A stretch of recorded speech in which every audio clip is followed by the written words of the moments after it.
Welcome to Parenting Today's Teens with Mark Gregston, the author of Tough Guys and Drama Queens, How Not to Get Blindsided by Your Child's Teen Years. And a hard-to-understand topic today, Mark. Why do teens harm themselves? You know, it's an easy answer, but it's hard to understand sometimes. I think kids harm themselves because it's an expression of frustration as a punishment to themselves, to let off steam as a way to feel, to punish somebody else, crying wolf, perhaps a cry for help.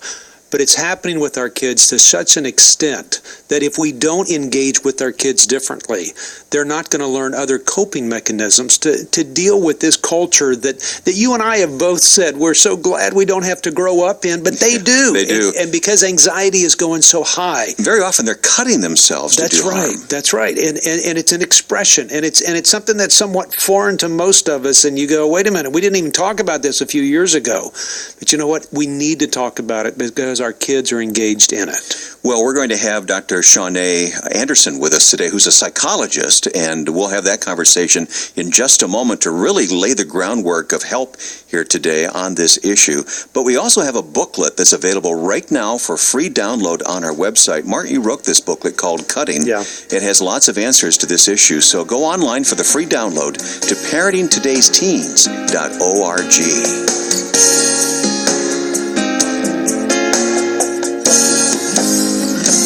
Shawnee, good to have you on the program today. Thank you. You are a psychologist. You have had enough life experience. You've been with enough people. You teach at a seminary. You're involved, and you kind of got it, and been through enough stuff yourself that it makes you very real. Thank you. Yeah, this stuff, cutting, that so many people hear about. We didn't talk about it 15 years ago. True. Why do you think that was?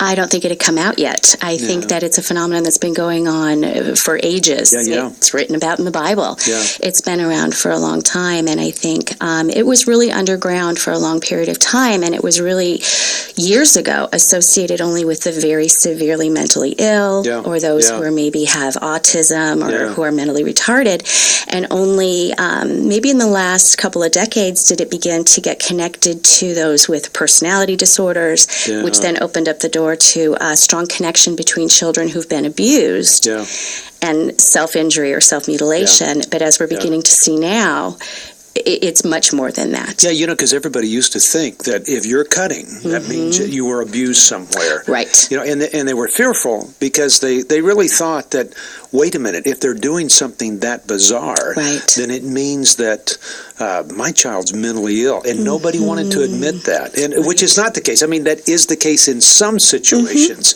but it's not in all situations. Okay, let's get it from the horse's mouth here. Sure. When we talk about self-harm, what are we talking about?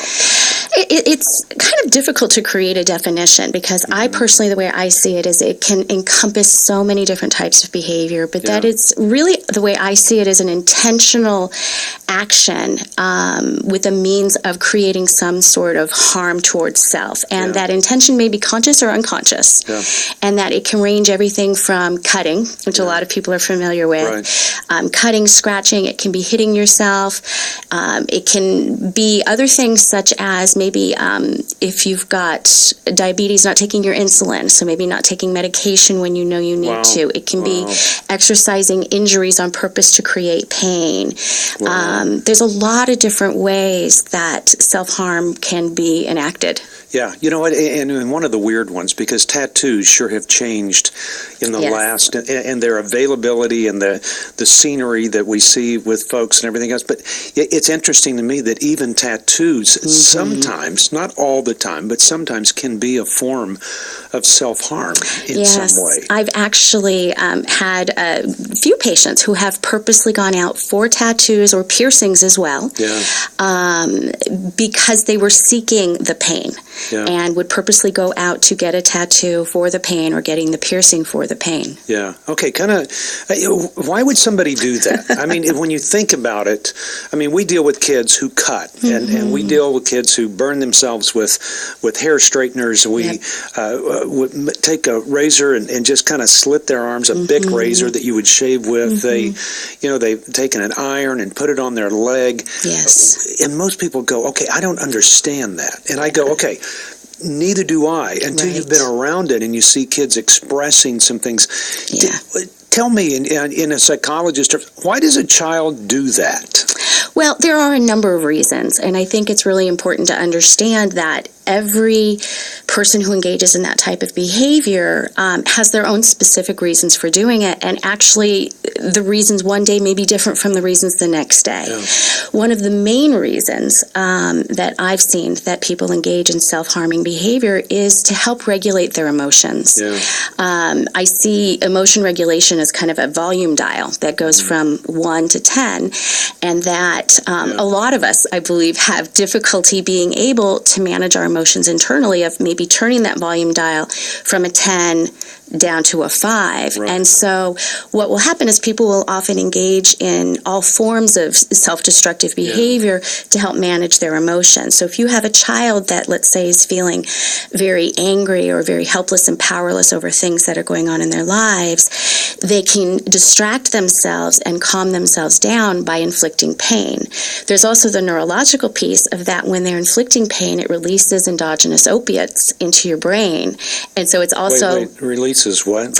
Endogenous opiates, which are the chemicals that we have in our brains that whenever pain is inflicted upon the body releases these natural chemicals to dull the pain. And so in some ways, and when I'm talking to my patients about this, I talk to them that when they're inflicting harm, it's also almost like they're shooting up heroin, because the brain will discharge these very kind of numbing chemicals to the body. And so if people are feeling a lot of internal pain, if they will engage in something self-harming, the brain will physiologically calm them down because of those opiates that are being secreted. Yeah. But also for a lot of people, the cutting can be very interpersonal. It can be a way to maybe express anger at somebody, but it's a safe way. If I'm afraid to get angry at you, of what the consequences might be, if I take the anger out on myself, it's a more safe way of expressing that anger. Yeah. It's a way of externalizing internal pain. I know I've had a lot of patients tell me it's a lot easier to tolerate physical pain than it is emotional pain, because you can actually see the wound, you can watch it heal, you can see the scar. There's kind of evidence that the internal pain was real. When internal pain is so vague and amorphous, a lot of times teenagers in particular can't find the words to articulate what they're feeling inside. So if they can act that out, it's a way for them to feel better. Yeah. Shawnee, it's interesting. As you sit here and explain, I mean, I think more women would understand that than men get that, because men are told, hide your pain, don't show it. And so that's where, if you have a young man that is cutting, that's really, in one sense, a little bit more serious than a girl who's expressing herself, or a young lady that's expressing herself. And so for men that are listening, it's this kind of thing. Let's say that I'm upset at something, and I don't want to damage relationships around me. I don't want to hit my wife. I don't want to whack my kids. I don't want to do those things. So I put my fist through a window, or I put it through a wall. That's what it is. Absolutely. Because it hurts, but it's releasing something, but you feel better about it. I mean, I've got a young lady that has worked with us, that she made a comment once that was odd for me, and she said, whenever I get stressed, I go get a tattoo, just like somebody goes and gets a massage. And I go, and I hate needles. I mean, if anybody's listened to our radio program, I hate needles. I mean, the idea of a tattoo is like, I just go, I'm scared to death. I would scream like a little girl the whole time. I know that I would. But I look at it, sometimes it becomes that release. And when I start to look at kids now that are building up anxiety in their life, and young men that are getting upset and angered because the culture isn't what they wanted it to be. And as kids are exposed to more and more, they need more coping skills. I mean, anxiety has shot through the roof with our kids.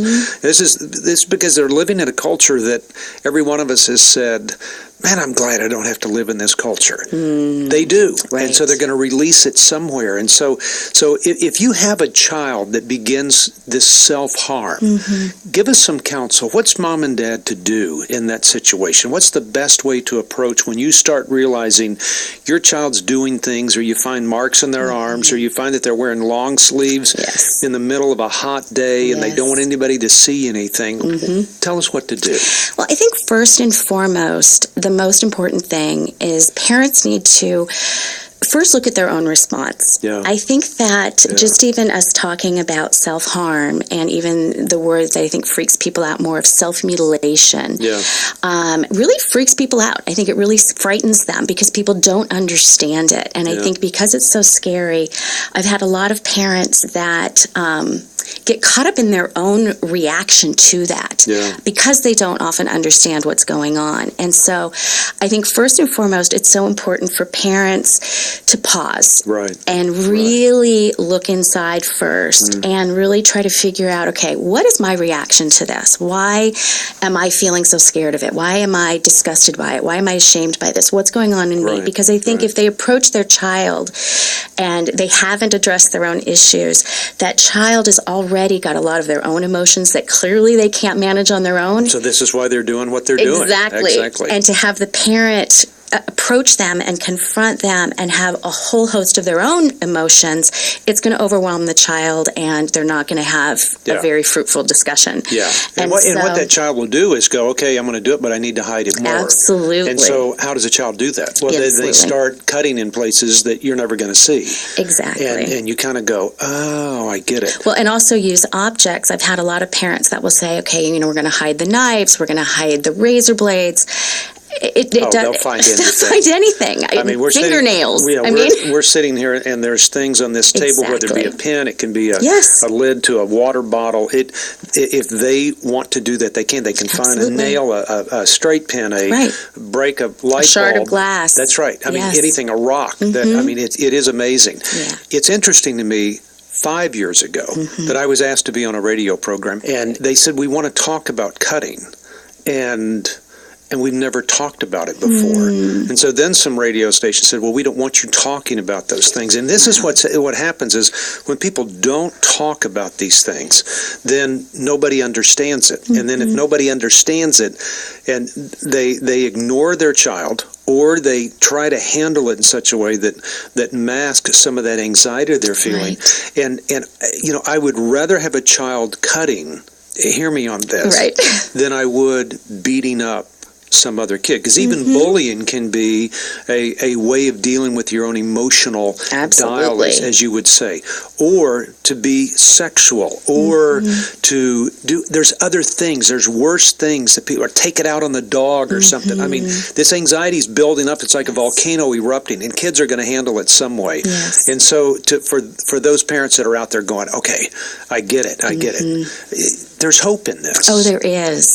There's hope in it because there are answers. And I think it's critical for the parents to approach their child or their teenager who is engaging in these forms of behavior, and to have an understanding heart, and to really try to listen to what is going on with their child. Because I'm sorry? Exactly, to listen. Listen, there you go. And I think it's very difficult for teenagers who are engaging in this type of behavior, as I said earlier, to put their emotions into words.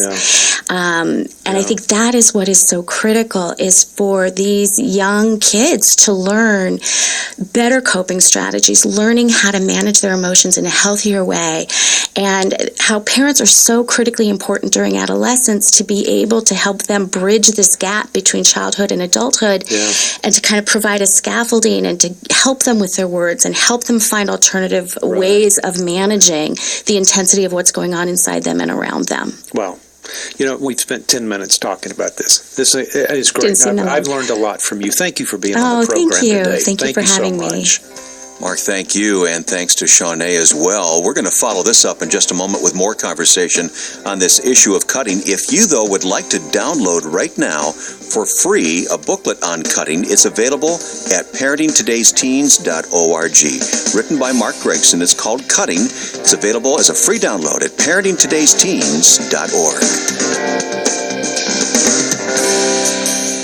Mark Gregston has worked with teens for more than 30 years, and now he's created a retreat, a safe place for you to get away, to let you tap into the wisdom that comes from working with kids. I think a family in crisis is anybody that's just spinning out of control and they don't know the direction they're headed, and they don't know where they're going up, they don't know where they're going down, but they know that it's not good, and they just need some help. Get help for your family with a 3-day conference at Heartlight in East Texas. Get more details or reserve your spot today when you call 866-700-FAMILY. If you feel like your family is spinning out of control, then I invite you to come spend a weekend with us. You'll enjoy teaching from Mark Gregston, one-on-one counseling help, and small group time with other moms and dads. The Families in Crisis Conference is designed with you in mind. Look for details when you go to parentingtodaysteens.org or call 866-700-FAMILY. Mark, some parents have not had to confront this issue of cutting with their teen, but many have, haven't they? They have, Wayne. And I think the interesting thing is that, we get this idea that cutting is a sign of mental illness, and that's where it comes from. Or we read about it in Scripture where the fella in the graveyard is cutting himself with stones, and we wonder what that's about. But it's all been related to mental illness, and it used to be in the mental institutes that's where you would find it, and now it is out in the world. And what it means is that your kid's not gone crazy, but the world has. But when your child starts cutting on themselves or burning themselves or are doing things that are causing harm to themselves, there's something going on. And there's a list. There's 7 things that a parent can do to engage with their child differently if you find your child is cutting. Well, let's talk about some of those things. They're in the booklet, by the way, Cutting, which is available for download. But the first thing is, as horrible as it is, we can overreact as parents, can't we? We can. We get this idea just because we don't understand it, then it's horribly wrong for our child to be doing something. I always look at what's behind the behavior that I see. Remember that all behavior is goal-oriented. And if a child is cutting themselves, they're doing it for a reason. It may be because they're suicidal on one side of the spectrum, and the other one may be that they just want to show off. It's kind of like, when kids used to hit themselves and say, "Look at the blood coming out of my nose." And you do that in 1st and 2nd grade.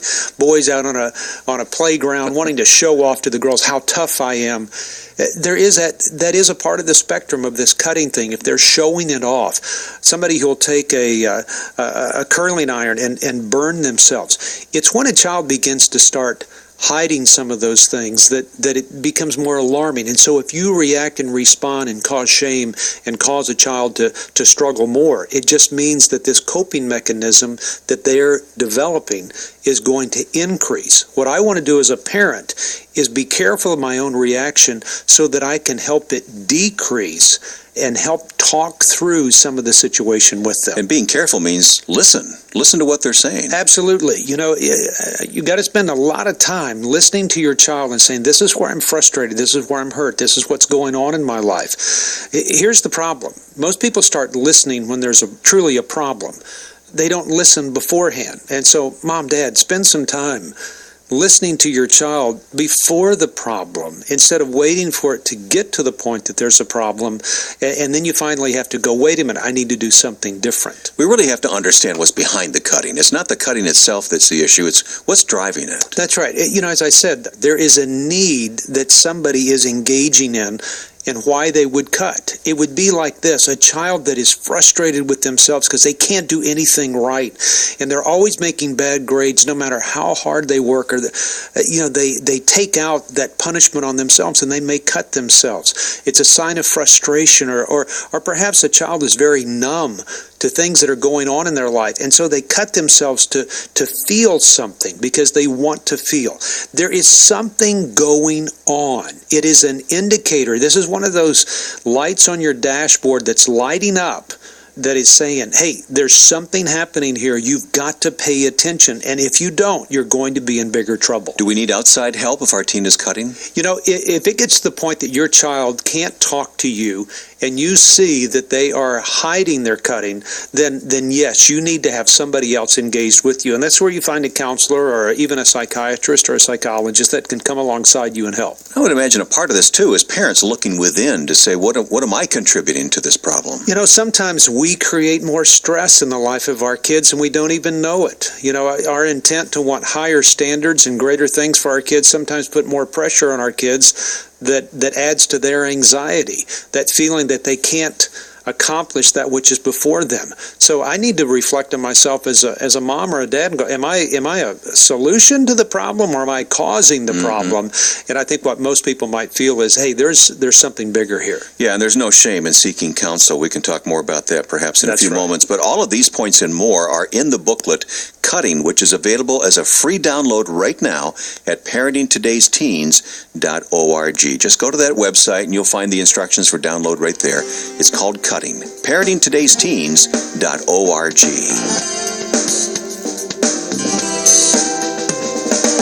If you have a heart of compassion for young families struggling to hold things together, your donation to the Heartlight Foundation will reap eternal rewards.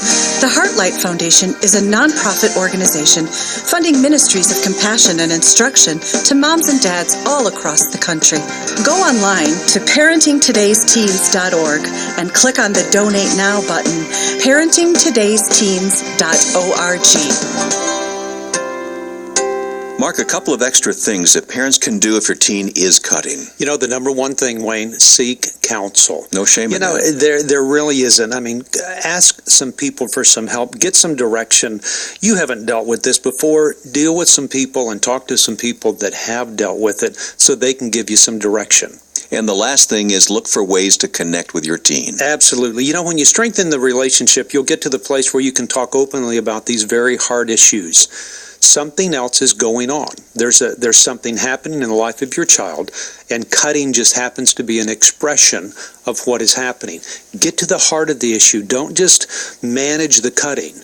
Get to the heart of the issue so that cutting is no longer needed as a coping mechanism. I think a big part of what I'm hearing you say today is don't panic. That's right. There are things to do. That's right. You know, it's just a mechanism. I mean, some kids can go out and smoke cigarettes, and your child can. Some kids can go drink, and your child can't. Some kids can. So what your child is doing is learning how to cope with it. Perhaps you have a child that's watching video games all the time, or is engaged in Facebook too much, or always online doing something that and if they don't have opportunity to release some of that anxiety, they may turn inward and start doing this. So it's just a response to something else going on in their life. So don't be afraid.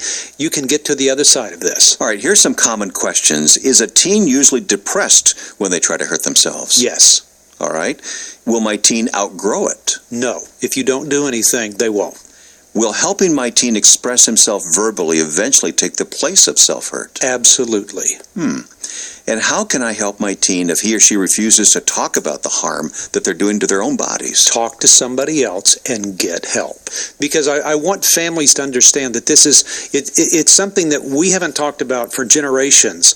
And it's come up, and it's okay for us to talk about it now, but not be too alarmed. It's not an indicator of mental illness or that your child's trying to commit suicide. It's a coping mechanism, just like every other coping mechanism, and there's a way to help your child get through this. Well, I know this is a tough issue to deal with, and I know how I would feel as a parent if I had to deal with this, and these answers today have really been helpful, Mark.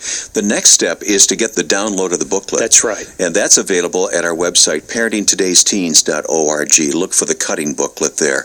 Now, Mark, one more thing before we wrap up today. It's almost Father's Day. Yeah. And you've written a book called Parenting Today's Teens Devotional.